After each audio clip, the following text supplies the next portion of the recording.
This is the last round, my friends, as we tiptoe towards the solstice before falling over on top of Christmas.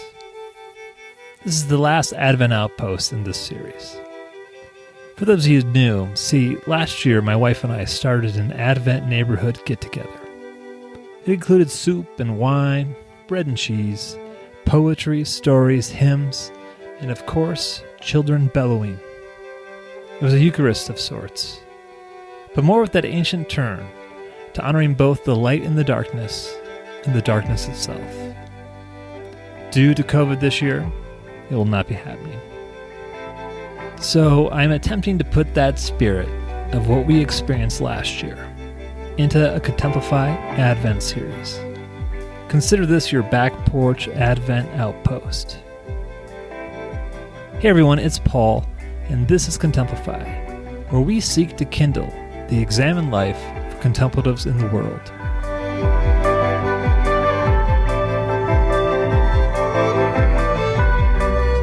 I'm closing this series out with some poetic gifts. A few friends are going to stop by to raise a glass and offer a poem or a prayer, though I'm really unsure of the difference anymore. In this final Advent Outpost, the mystery is stirred by a couple of my favorite poets, Teddy Macker and Todd Davis, before they hand it off to contemplative teacher Beverly Lanzetta to bring us home with a prayer.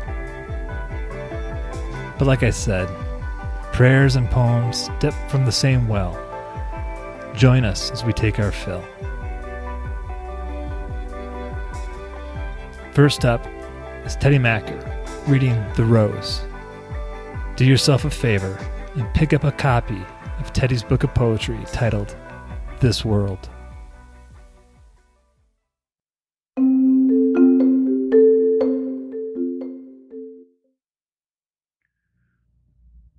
The Rose.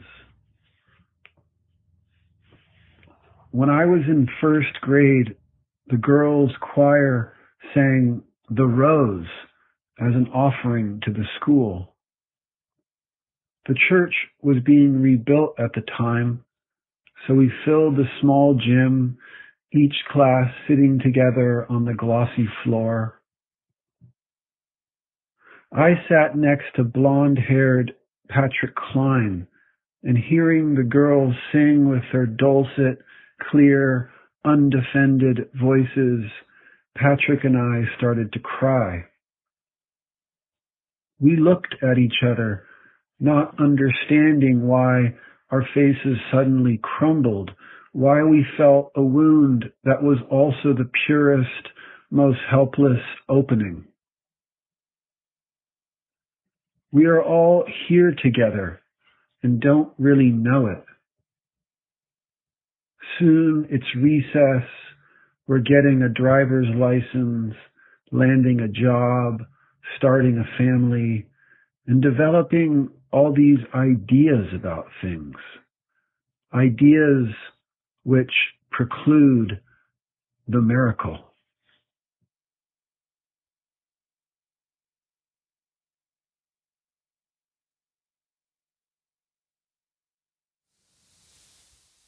Here is Todd Davis reading his poem, The Veil.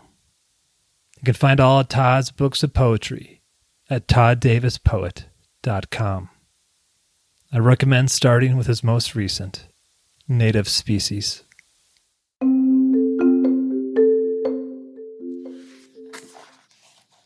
Veil. In this low place between mountains, fog settles with the dark of evening.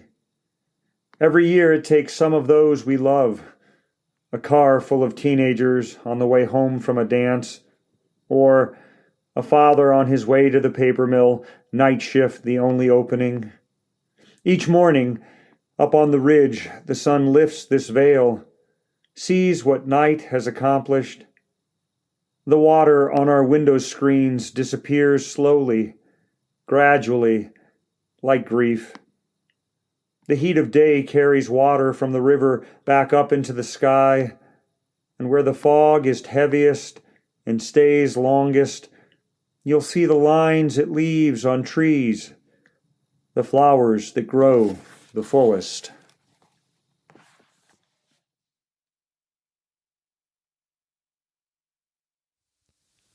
And to bring us home is Beverly Lanzetta, contemplative teacher, reading Canticle of Peace from our forthcoming book, A Feast of Prayers.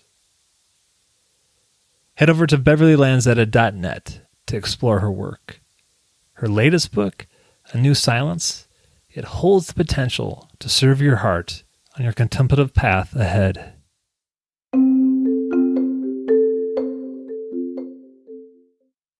This is Canticle of Peace.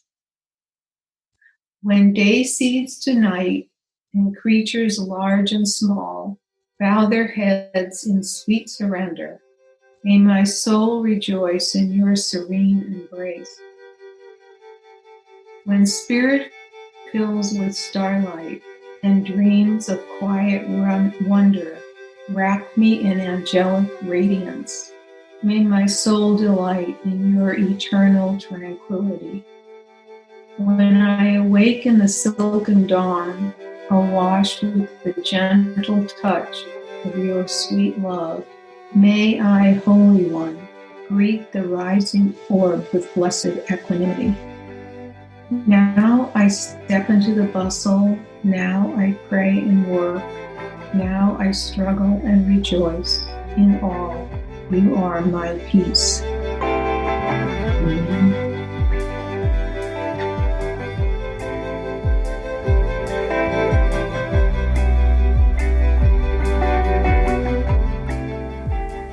Thank you, Teddy. Thank you, Todd. And thank you, Beverly. By the grace and luck of fierce winds, I'm glad to have found shelter in your words this Advent. I chew them daily, and am grateful. My thanks to all of you listening. May your Advent hold the darkness that brings light. May the presence of both reflect and draw you in deeper to the mystery. I appreciate your kind ears. And for those interested, you can sign up for the Contemplify non-required reading list over at contemplify.com. It is a monthly missive from me that banters about the quakings of my own contemplative heart and the books that are inspiring me forward. My thanks to Charles Enns and Darren Hovius for providing Contemplify's theme music. This song is called Langside. I'm looking forward to bringing you more conversations with contemplatives in the world, kindling the examined life, as well as my own musings. I'll bring them here in the near future. Until then, be well.